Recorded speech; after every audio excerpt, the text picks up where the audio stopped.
Let's talk about a concern that, of course, is an Hydra-headed monster, especially in Katsina State, where insecurity and, of course, terrorizing the peace and stability of Nigeria raised its ugly head again with reports about two separate attacks in Batsari and Funtua local government areas of Katsina State, which indicated that at least 46 people were abducted by gunmen who invaded the communities on motorbikes. Also, one person was killed in the attack and 28 abducted in Karare village of Basari local government. Some of the abductees were students of the Kokia village who were heading to Government Day Secondary School, Karare. Well, Bajide, this is not a story we love to talk about, but of course, it's a reality of where we are as a country. Another attack in Katsina State.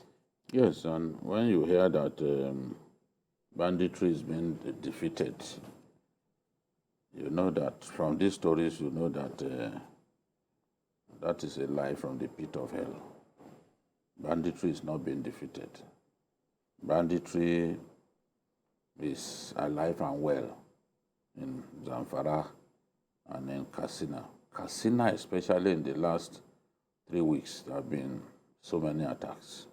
And to hear that these people will go and surround the mosque, shoot the imam in the head, and then take away no less than 18 persons. It just suggests to me how bestial, how close to animals these guys are. You can't go to a mosque.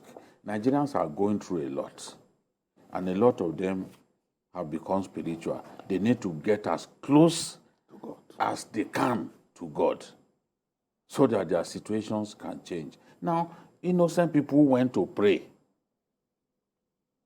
who are seeking a lifting. In any way God can make it happen. You surround their mosque and you shot the imam in the head and then took people away. So you shown that as far as you are concerned, no place is off limit. And this is the reason we must defeat these bandits. Look at the nonsense that Tuji was saying. A boy who is now up to 30 years challenging our military and saying, Shebi, you said you wanted to kill me. So why haven't you killed me? You know, this is really annoying. What our people are going through is really annoying. They can't access their farms the way they like. You make them pay millions as protection fee before they can access their farms. And if they defy you, they fail to pay, you kill them in dozens. That's what happened in Kebbi State. Those ones were not used to this idea where this community brings also amount of money before we can leave you alone. And then they tried to stand up to these guys. 81 of them were killed in one day in Kebbi South. 81 killed in one day. And when 81 gets killed in one day, you can be sure that the next day, those who suffered bullet wounds, some of them will still succumb to their injuries. Victims, yeah. So this is the thing.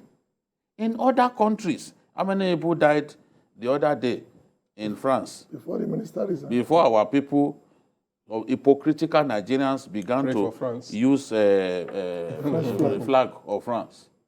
How many of them have used the flag of their country? Or you get the colors of Katsina to say, oh, pray for our people in Katsina. Instead, some will pretend that it didn't happen. Hypocritical people. I mean, it's terrible what these guys are doing to our people.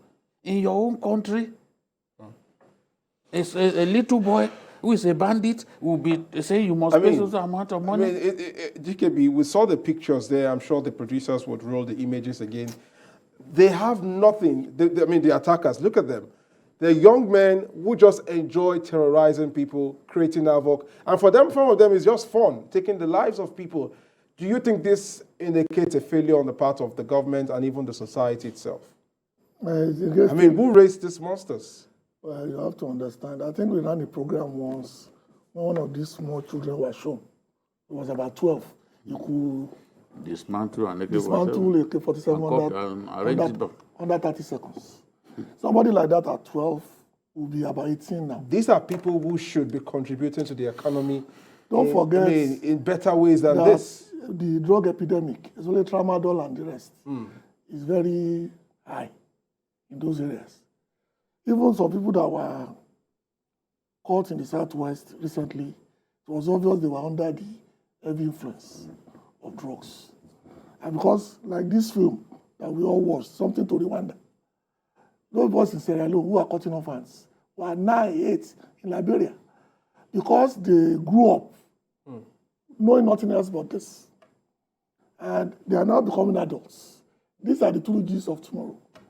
Because if at 18 or at 12, you can kill a man or a woman, kill a pregnant woman, make away with her body, at 12, imagine what you can do, the level of sadistic inclination you could have developed by the age of 21, 22.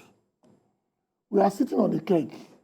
And while we pray and we support our military, this should be concentration number one. That's what the people in Colombia did. They fought for 30 years until one day the military said enough is enough. And the Tamil Tigers must go.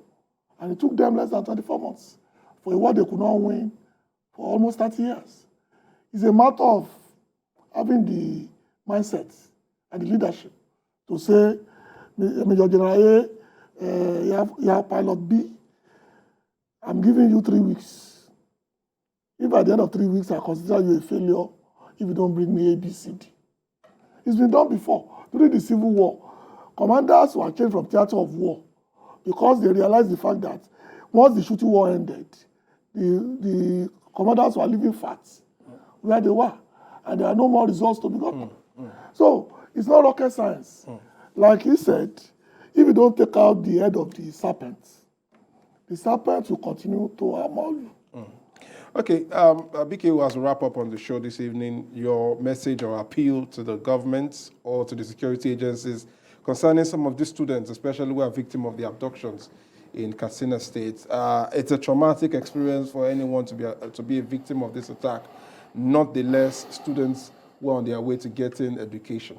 Yes, this is what is worsening the out-of-school children syndrome, because once you are traumatized in this way, you don't feel like going back to school. There's a report that I've done in Katsina, which will be aired soon. After the attack on the Jengebe school, about half of those students refused to come back. You know, I went there, I went to the school. Half of the students, no more. You can imagine a school with about almost 800 students, with just about 300 and something back. How do you convince them to go back to school? Because they will keep having that Image. Mental agony of what transpired on the day government stormed their school. So if we do not defeat banditry in the Northwest, this kind of thing will get worse, especially out of school children syndrome. It will get worse. And just like GKB said, we are sitting on a keg of gunpowder we hope does not explode all in our faces.